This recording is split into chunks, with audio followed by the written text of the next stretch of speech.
Welcome, everybody. I'm very excited to have Lee Thomas here tonight with us. We are in for a treat for the next hour. Um, I'm excited that he'll be talking about his memoir, Turning White, which hopefully you've got a chance to read. And if not, you'll learn more about it tonight. Well, with that, I'm excited to turn this over to Lee Thomas, our guest author of the evening. As you all know, he's an award-winning broadcaster at Fox 2 News, and most of you there will or have already read the book. So Lee, without further ado, feel free. The screen is all yours. All right, thanks, Stephanie. I'll just jump right into it, guys. This is a book, one of the few copies I have left. It's over a decade old, which is amazing to me, and so many things have changed in this decade that are also truly amazing. Now, I'll give you a basic. I'll run through it real quickly for the people who haven't read the book. For the people who have, you're going to hear this again. The disease I have is called vitiligo. It's a pigment disorder that it literally destroys the melanocytes, or the pigment in your skin.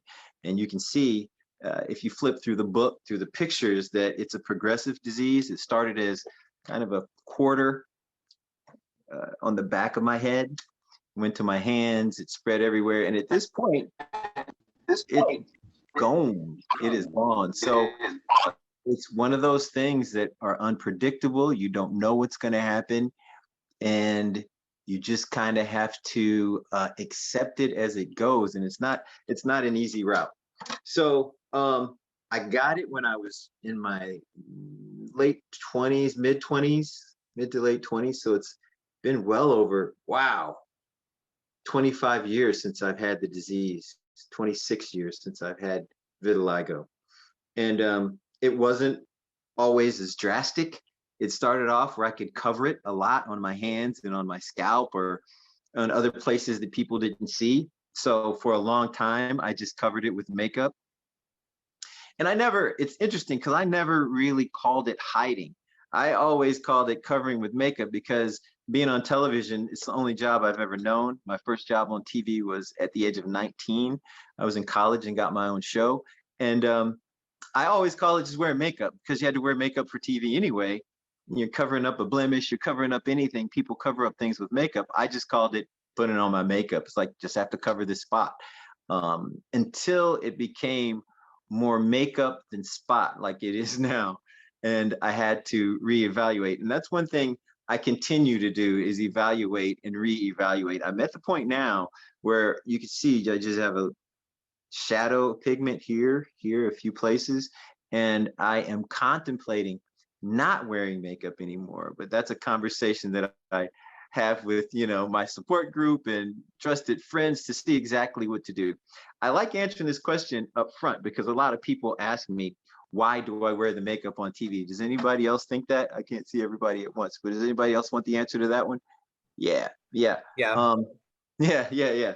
Okay, so it's something, like I told Stephanie, I'm writing a book now. And the book that I'm writing is so much about identity and your place in the world, and understanding who you are.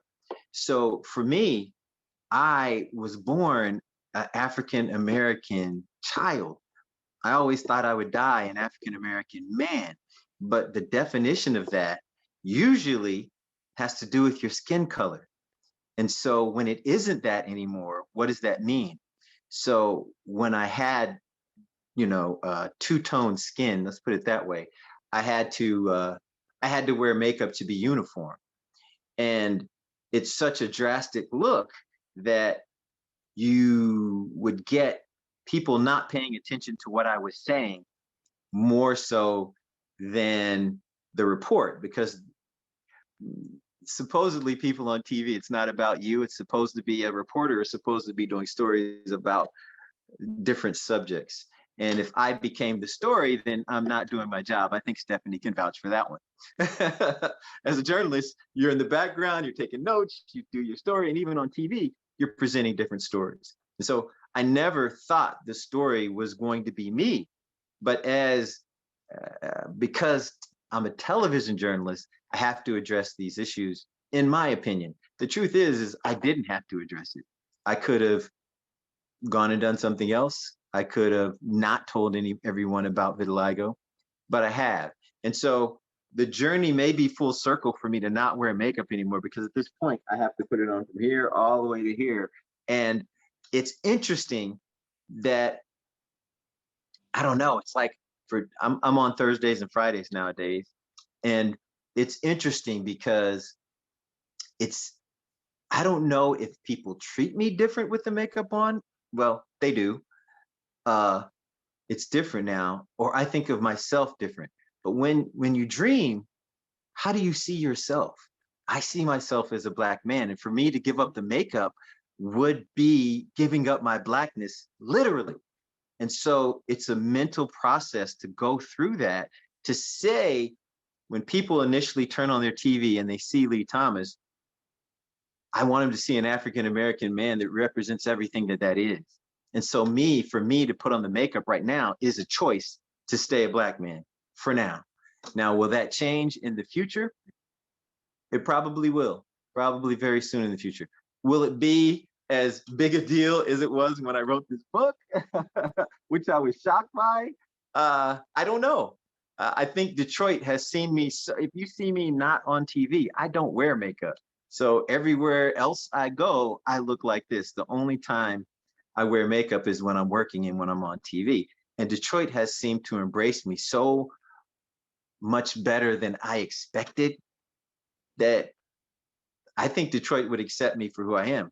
But is it up to Detroit, or is it up to a couple guys in an office that can fire me when they feel like it? So that's what you have to say. You have to weigh everything when you make choices about something so drastic. And you sign a moral clause. Some people say you sign your life away when you sign a television contract, but it has to do with, I have to discuss this with them. And so the discussions are being held. And for right now, I continue to put on the makeup. And surprisingly enough, it only takes me about 10 minutes, which is shocking. I guess I've been doing it for so long. It's like, just paint all the crap on and go. I call it, Dina's like, you got 20 minutes and we got to go in there. I'm like, I got to put my game face on. Yeah, it will be ready in a second. So it's a process to me. And that's what this book was, going back to the book. It's been a process. Now, when I first wrote this book, I took it from, well, I have buku journals everywhere. I can just reach around my desk and pick up journals. There's more over there. I've been keeping a journal since my 20s, and it's always been my way to navigate through life. You can write stuff down and you can go back and see what you were thinking and how you were feeling and what it meant to you. They're very personal. And I write journals on a variety of things: money, career, love life, everything. And so I was writing these journals, and as my face continued to change and my life continued to change, I was writing them in a journal. And then it was like 2005 when I told this story on TV. Now, the reason I did that in the first place, I remember I might have written about this in the books. I don't know what I wrote in the book at this point and what I've told in many stories, but I remember having a conversation with my sister, who has been, she's been with me since I was born. And she was saying, I was saying to her, I don't know if I should quit my job. Like, I'm going to be white at some point. And at some point, the story is going to be, look at that Black dude who turned white. And do I want to be that? Or do I just want to go and get a job somewhere else where I just go to work and nobody cares what color my skin is, and I can just write? I'm a journalist, right? There's a bunch of things I could do in this world rather than flopping my face on TV. And my sister said something that changed my life, really. She said, has the big boss said anything about, your skin turning colors? And I go, no, not really. The big boss is the guy in the corner office who runs everything, the GM. I call him the big boss. And so I said, no, he hasn't really said anything. I said, has your boss said anything? That's my news director who guides my life. And I said, no, she really hasn't. As a matter of fact, she said, whatever I'm comfortable with is what I can do. And she didn't say much more than that. She goes, has any of your coworkers said that you should stop being on TV because your skin looks different. And I go, well, not to my face, they haven't, you know? And she goes, well, the only person I hear saying it is you. So stop saying it. And I was like, you know, you talk about everything you bring into a room, everything you bring into the universe, everything your personality is, what do you bring? And if I'm bringing that into the universe, maybe I need to stop bringing that in here and just let it go. And then I had to flip my whole viewpoint to what if I don't go? And just start thinking that way, like, okay, I can do this, I can do that, it's going to happen. People are going to talk. People are going to, people were already staring as I wrote about. And so as a journalist, I'm interviewing like some of the most famous people in the world, the most famous people in the world. And I never thought the story was going to be me. I love talking about movies and interviewing celebrities. I've been covering entertainment since 1991. It was the first time I went to the Oscars. And so I never thought that the story was going to be me. But as a journalist, if you feel like there's a story to be told, you should tell it. So I tried to tell this story, my story, in the most honest way I felt possible. For all you people who are out there thinking of writing a book, I really believe that that is the place you start. You sit, and I wrote about, you know, staring at this ceiling. Everywhere I've lived, I've either stared at the ceiling or stared at the wall. And it's a place where you can just, there's no distractions, there's no noise, there's no TV. You just have place in your mind where you can go and fathom and understand and work things out. And I just was contemplating, like, what if I did decide to do a story on myself? So I wrote this book from all those journals. I took a lot of stories from the journals and I wrote about actual life. But the key to writing, for me, the key to anything that you want to share with the public is authenticity, honesty, and heart. You can feel it in a movie, you can feel it in a book, you can feel it in a song. And if you're not, if it's not there, I'm not saying that it won't be successful, but the most people connect with you when you open up your heart. That's what I've found with stories I've done on TV, the stories I've always done. I try to find the heart in the story, and hopefully that heart can come through. So that's what I had to do with my book, but it was a hard place to go to because there was a lot of struggle involved. And so once I started writing it all down, I wasn't sure where it was going to go. And it's a story that's not, obviously not done. So many things have happened since this book that it makes me laugh, and it gives me apprehension, and there's some unbearably sad moments. But it's the next chapter, so to speak, the next thing to write about. The other thing I didn't suspect is the amount of attention that the book would get. Bunch of talk shows. I remember when Larry King called, and Larry King, rest in peace, actually called me and left me a voicemail. I was on the news when he called. He said, "Lee, this is Larry King. We really want you to do the show. Please give my producer, whatever his name, Jay is, give him a call back. He gave you the number, but I really love to sit and chat with you. Once again, this is Larry King." Like he had to say that. Like, this is Larry King. I hung up the voicemail and I put it on speaker and I said, "Everybody gather around. The king of all media has just called me." The whole newsroom, come and listen. It was really a funny moment. But I had the book published regionally, Momentum Books, the same guys who do Our Magazine, very familiar with the publisher locally. The publishing process, I almost published it myself with the help of a very trusted advisor by the name of Elizabeth Atkins. She helped me navigate my way through not only writing, but publishing my book. And then it just, I never suspected that this many people would want to hear about a Black guy turning white. I never thought about that. I really just wanted to document.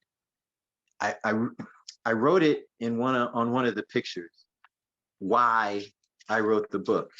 And it's the picture, I don't know, about midway through the book. And it says something, I think it says the mind or something like that. Yeah, it says my mind. And I'll read this for you guys. The white is easy to see, but what's inside a vitiligo patient's heart and mind is a mystery. For me, it's a mix of strength and fear, joy and sadness, and a lot of persistence.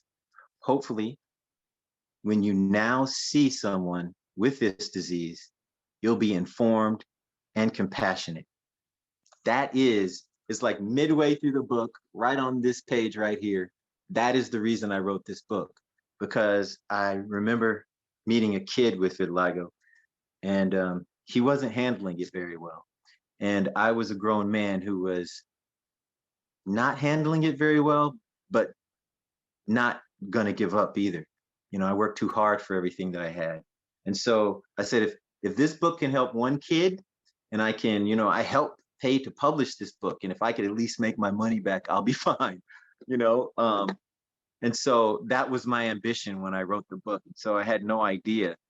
And the craziest thing that happened was the Smithsonian called the publisher and asked for a copy of my book, because no one had ever written about vitiligo before. Are you kidding me?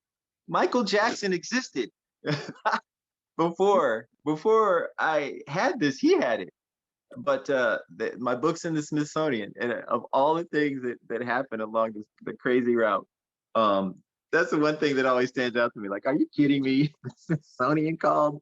I just thought it was the funniest thing ever. Past that, I said I wanted to kind of give you guys an idea of what has happened since I wrote the book. Crazy stuff, insane stuff. I was in San Antonio, Texas for a book signing, and this maybe African American woman, she had vitiligo. It was half, like more than half of her face, her scalp, everything, and her hands, what I could see. And she was with an older African American man. And so there was a line of, I don't know, like 150 people, which is shocking, but still it was cool. And they get to the front, and the guy grabs the girl by the arm and says, "Come on, tell him." And she's shy. She won't even speak. So the guy says, this is the first time she's been out of the house in 4 months. 4 months. And I was like, okay. He said, she doesn't go outside. She goes grocery shopping at midnight so people don't see her. But she read your book and she went outside. And I was like, wow. So I stood up and I gave the lady a hug. Come to find out, the guy was her brother. It was like a brother, like drag her all the way to the front of the table. We all had tears and hugs. But I looked at her and I said, you know, don't let a disease take life away from you. If that's the one thing that this book means to me, is that it helped people to live a better life. And then it turned into something that's, and it always has been, because this is my story of like turning white. This is what I had to deal with, literally.